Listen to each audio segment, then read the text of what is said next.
Salut David Nation et bienvenue dans cette nouvelle vidéo dans laquelle je vais partager avec vous la roadmap des développeurs web débutants, ok?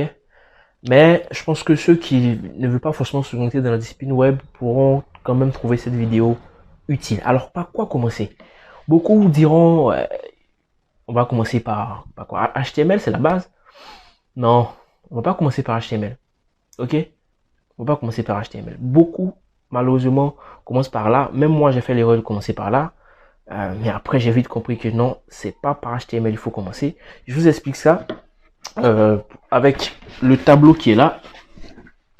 La première chose qu'il faut apprendre, parce que vous n'êtes pas des développeurs web, vous voulez apprendre le coding. Et au final, le code, c'est l'art de résoudre les problèmes en soit les automatisant ou en soit laissant l'ordinateur le faire à notre place. En tout cas, c'est donner des instructions à l'ordinateur pour qu'il puisse exécuter une tâche précise pour nous. D'accord? Donc, vous pouvez travailler sur n'importe quelle plateforme. D'accord? C'est pas obligé que ce soit forcément le web. Malheureusement, beaucoup de personnes aujourd'hui pensent que, voilà, faut forcément se lancer dans le web et tout. Et c'est ce qui fait que elles se jettent directement dans HTML, dans CSS et consorts. D'accord? Donc, la première chose que vous devez plutôt apprendre, d'accord? La première chose, je vais commencer par le bas ici.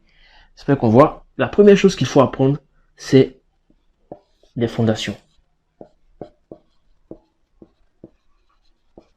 Les fondations du coding. Les fondations du coding, c'est quoi?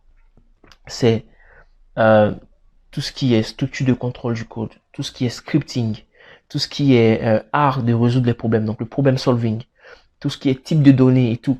Parce que le code, quel que soit les langages de programmation que vous connaissez, les plus expérimentés sauront qu'il y a une sorte de ressemblance entre tous ces langages. C'est les mêmes variables, les mêmes types de données, les mêmes structures de données, c'est les mêmes blocs en fait universels. Okay? Donc c'est la base, c'est ça qu'il faut apprendre en fait. C'est les bases de la programmation en fait qu'il faut apprendre. Donc quand vous avez ces bases, quand vous avez également dans ces bases, il y a tout ce qui est JIT. JIT avec c'est un outil de versionning pour versionner le code et tout ça. Il y a également le mental. D'accord? Comment se bâtir un mental d'acier pour pouvoir avoir une longue carrière dans le coding. Donc une fois que vous avez ces fondations, maintenant vous pouvez aller vous jeter dans tout ce qui est discipline. D'accord? Et la discipline du codeur, c'est quoi?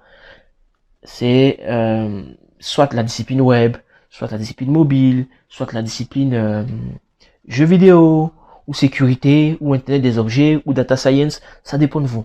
D'accord? Donc, une fois que vous avez fini d'apprendre les fondations, vous vous dites, ok, bon, je vais apprendre quoi? On suppose maintenant le web. Parce que vous voulez apprendre la discipline web. Donc, discipline web. Une fois que vous avez décidé d'apprendre la discipline web, dans cette discipline web, vous allez vous attarder sur les différents processus de cette discipline. Ok, les processus, c'est en fait les technos qui concernent cette discipline. D'accord? Et donc, pour le développeur web junior, qu'est-ce qu'il va apprendre d'abord? Il va apprendre un langage de programmation. D'accord? Il va apprendre un langage de programmation. Il va apprendre JavaScript. D'accord? Mais on va faire les choses bien. Il va commencer par HTML. Là, maintenant, il peut commencer à apprendre HTML couplé à CSS. D'accord? De préférence HTML5. D'accord? CSS3. Donc, là, il peut commencer à apprendre parce qu'il a déjà les fondations ici. D'accord?